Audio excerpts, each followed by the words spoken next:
चला म्हणलं आज रतनला पण घेऊन जाऊ चालायला.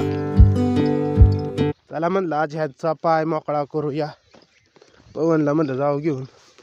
त्याच्यावर म्हणलं रतन पण आला. रतनला पण घेतला. रतनला मोकळा सोडला की जातो इकडं तिकडं.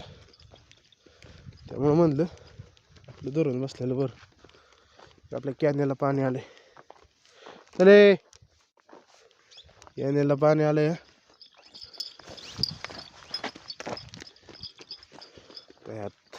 नाही तर धरणात कुठंतरी पवनला पवनी घालू. ह्याला वर्षभर नाही बाहेर काढायचा.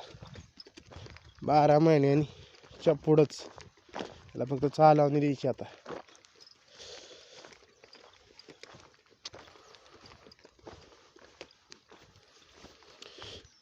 आणि 18-19 महिन्याचा झाल्यावर मगच रतनला आपण काढू.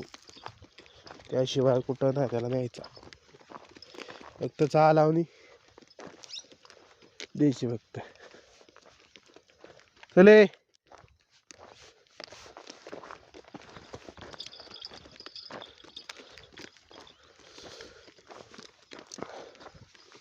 चल ना पवन, चल चल पुढं नको जावे त्याच्या.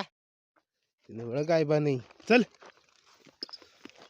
ह्याचं खाण्यावरच लक्ष.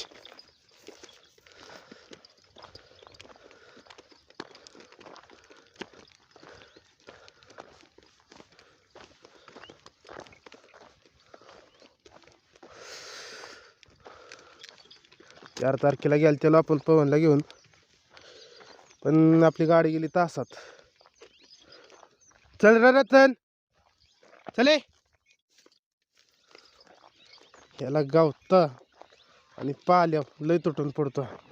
चले रतन शेठ, पवन शेठ.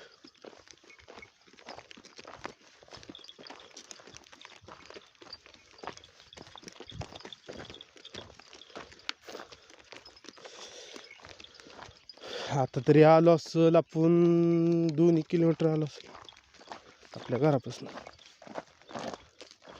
3 किलोमीटर जायचं, परत तिथनं माघारी फिरवायचं, परत आपल्या घरापर्यंत झालं 6 किलोमीटर.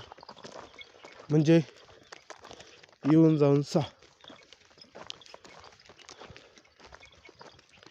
कॅनेलमध्ये पाणी पवनी का नाही टाकायची, कारण आमच्या इकडं सापांचं प्रमाण खूप आहे. आणि आपल्या इथं खाली वाडा आहे का नाही, त्याला भरपूर पाणी येतं. आणि मोकळ्यात बैल पवून होतो. मोकळ्यात बैल पवून होतो. त्यामुळं जोडीदारांची खोंड आणि आपली खोंड.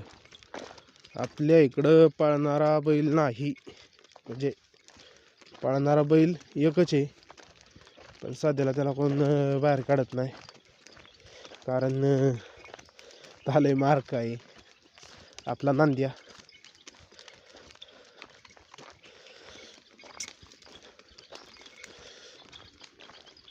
बापूंचा. आता ह्याला काय करतो, ह्याला टाकतो तिकडं पवनी. रविवारी पोरांना सुट्टी असते. बघू रविवारच. आज शुक्रवार, शनिवार, रविवार 2 दिवसांनी.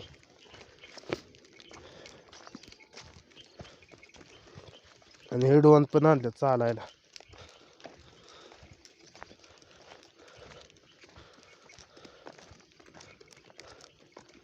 चालण्यातल्या का आपला वाडा दिसला.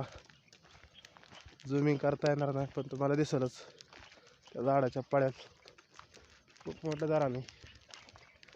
तिकडं आपल्या पवनीला टाकू. पवनच्या स्पॉटावलं स्कट बघा, स्कट. खिलार काव खाद्य आणा. सुशांत दादा पण घालतात खिलार काव. चला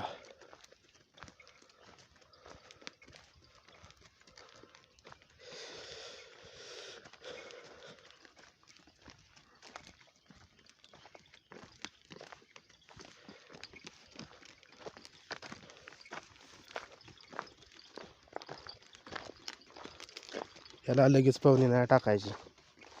त्याला फक्त आता चालाय आणलंय आज.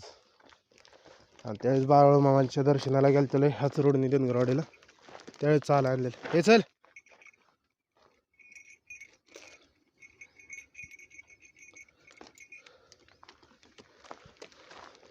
तवाच, मग आत्ता नाही. आता डायरेक्ट ह्याला चालायलाच काढायचं आठवड्यातनी एकदा, नाही तर 15 दिवसातनी एकदा. घरीच मोकळाच ठेवायचा नाही.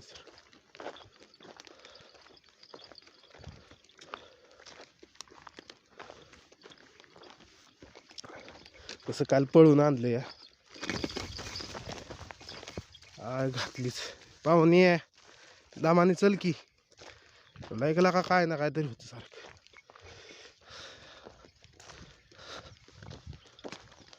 सुटून गेला असतात ना, परत ह्याला पकडू का तुला पकडू. 4 तारखेला नेल त्याला आपलं काल, म्हटलं अवघडलं असतील पाय, त्यामुळे म्हटलं चालू. आपल्याकडं कुठलं छकडं नाही, अवजार नाही, काय नाही. आपल्याला घ्यायचं सगळं हळूहळू. त्या सुताराकडे गेलो, सुतारच गायब आहे. तिथं ठेवून त्यांना सांगून आलोय, परत एकदा जातो बोलतो, जातो आपलं दुसऱ्या सुताराला काम द्यायला. ती गेलंय कुठंतरी शेडचं काम कराय, गोरांच्या पत्र ठोकायला.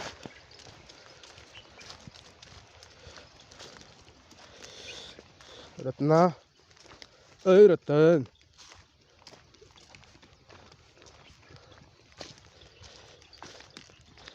रत्तन फक्त उसवाल्याची बैलगाडी आली की गोडाच नसतोच.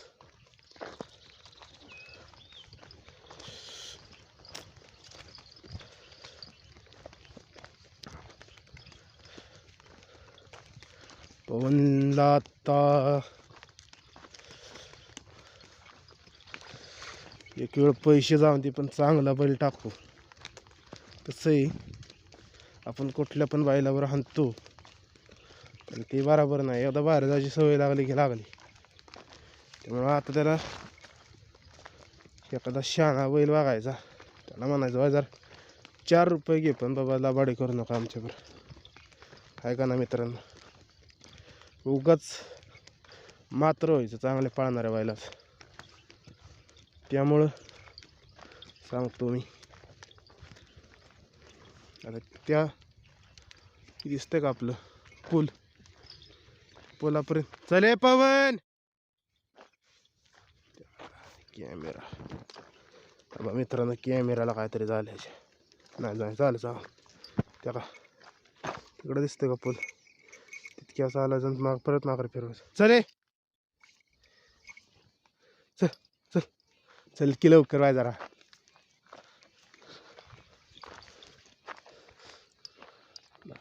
तिकडं चल, तिकडं जातच नाही. पुलापाशी, या पुलाच्या त्या पड्याला जायला पवन पण बेतो. त्यामुळं इथंच ज्यावेळेस आपण बाळूमामांच्या दर्शनाला गेलो त्यावेळेस हा पूल नव्हता. ह्याला बेतय तिले. चल चल पुढं, ए चल.